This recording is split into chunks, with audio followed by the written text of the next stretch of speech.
start with your name, how long you lived in Windsor, and what part of town are you from, and did you grow up here or did you move to Windsor? I'm Paul Poirier. I lived in Windsor. Take off Uh, the too. 70, 73 years.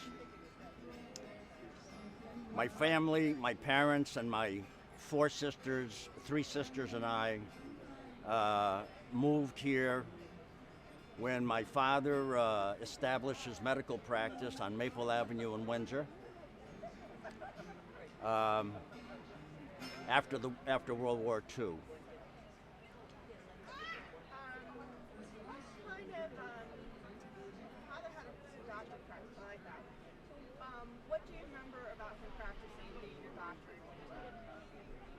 Well, I recall that he was seldom home, that he worked long hours, long, arduous hours. He was very dedicated to his profession, and he was an excellent physician, a marvelous diagnostician. Did he do house calls? He did house calls till 10 and 11 at night, every night.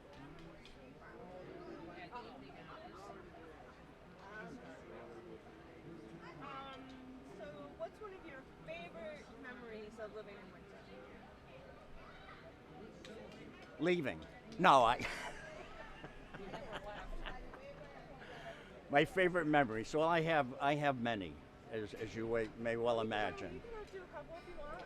Pardon me? You can say a couple if you want, or one on Boy Scouts. Well, of course, Little League had begun the last year that I was eligible, and so of course I recall qualifying for Little League at the John Fitch Field where tryouts were held, and playing Little League baseball. Most fondly, I recall Boy Scouts.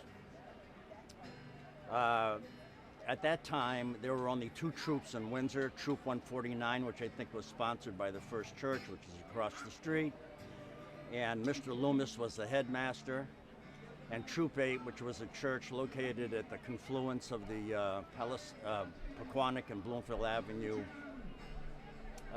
streets. And there was nothing for the rest of us. St. Gabriel's didn't have a church. So the Grace Episcopal Church decided to have a troop. And of course that left the rest of us, the remnants. And we were a ragtag, eclectic group of young boys. We had Catholic boys, Jewish boys, black kids, as all part of our troop, which was Troop 139.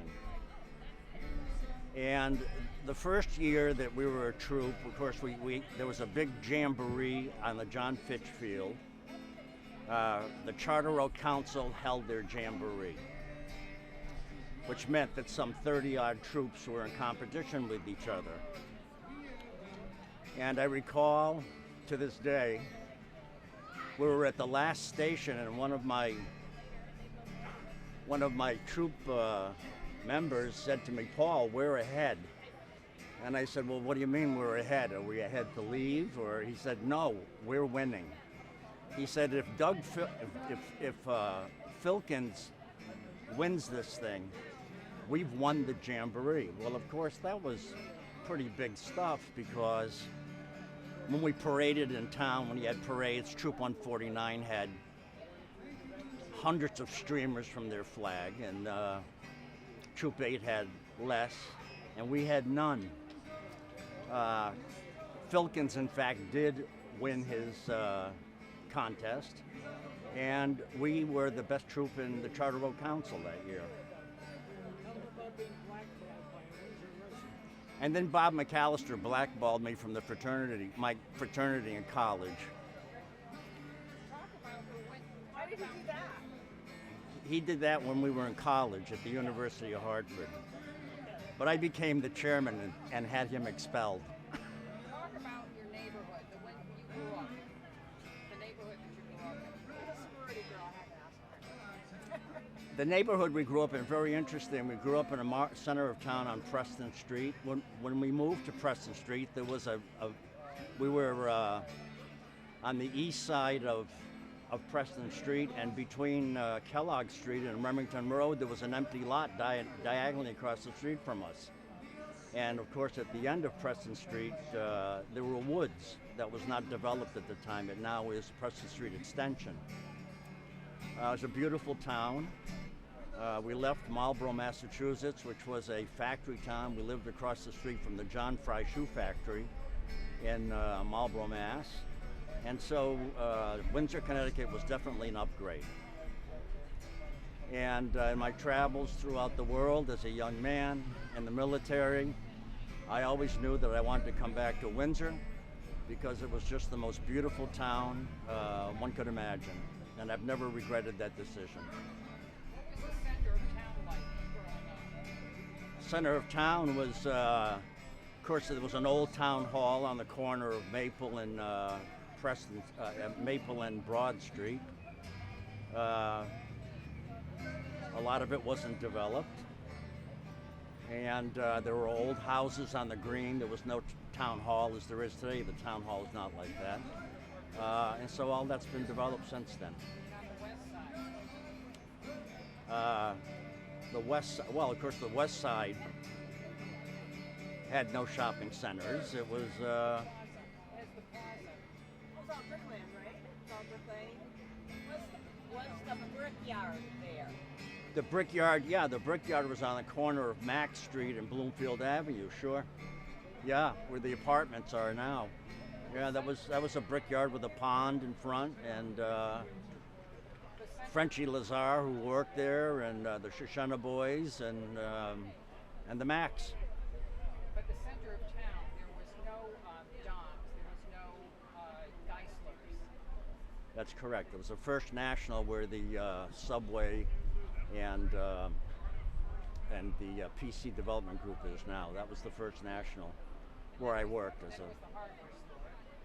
that was behind it. The Five and Dime store. Was Proudy's. Proudy's Drugstore was on the corner.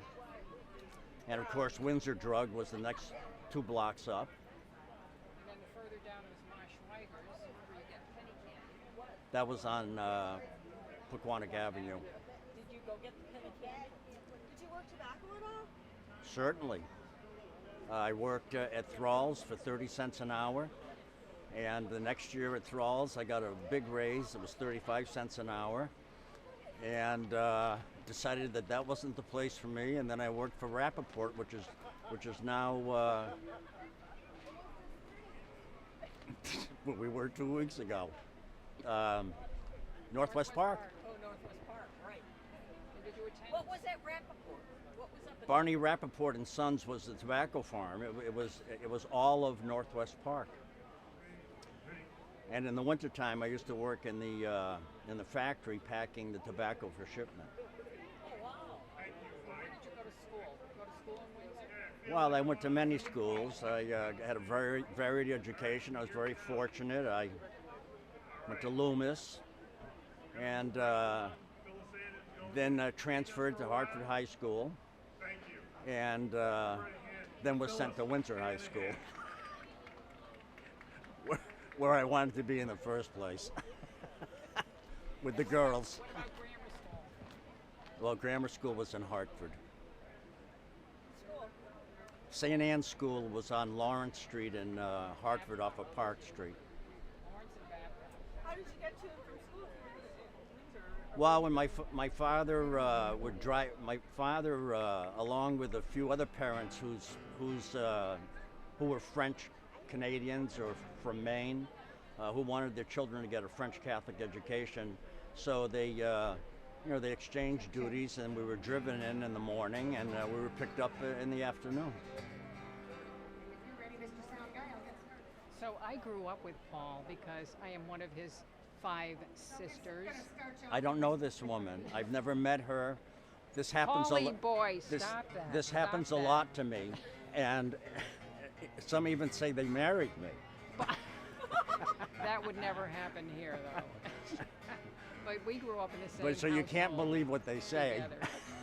And he Paul did a was the oldest. and he did a very good job describing Windsor Center and the rest of Windsor. I have to congratulate him. He did a good job. So I knew, proud of I you, knew Polly that I boy. knew somehow that my appearance here would get hijacked, and of course, nonetheless, I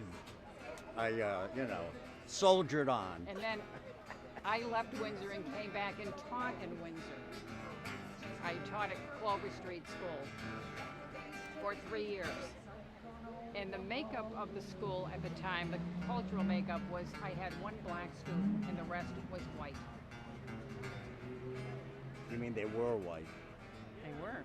They were white, excuse me, yes. Well, they still are. Grammatical. And so then when did you become a paratrooper? Apparently, it wasn't English. So when did you become a Are paratrooper? terrible. I became a paratrooper after I graduated from Windsor High School and kicked around. And We were so glad to get rid of them. my dad said, "What are you going to do now?" And I said, "I don't know." And he said, "Well, I think you should go to college or go in the military." And I said, "Go to college? I barely got out of high school." So he said, "Well," he said, "I have it. A priest at St. Gabriel said we could get you a baseball scholarship to St. Anselm's." And I said, "That's in Vermont or New Hampshire or something, isn't it? It's cold up there. I'm not going to play baseball there." I said, "I'm not doing either one." And my father said, "We'll see about that." And 2 weeks later, I got a draft notice. So I was at draft board 2, and the gentleman I was speaking to said he knew the last name. He was familiar with the last name, but he really didn't know how. And he excused himself, and when he returned, he said, I knew the name. Do you realize your father is the medical examiner for draft board 2? And I said, "And this is draft board 2? And he said, "Yes, it is." And so he said what astounded him was that in that circumstance, most fathers would be trying to get their sons out of going in the military. He said, "Your father had you drafted." Well, of course, I wasn't surprised. And it worked out very well, and I'm very pleased with how that worked out. I volunteered for jump school Still and didn't straighten them out though. Got through that and served in the 82nd Airborne and the 101st Airborne. So that's my story. How many times did you jump? 36 times. Really? I'm impressed. Me too. That's why I did it. To impress the ladies. Those. Is there anything else? No, I don't think so. Unless you have something else. Pardon me? Unless you have something else you want to share with us.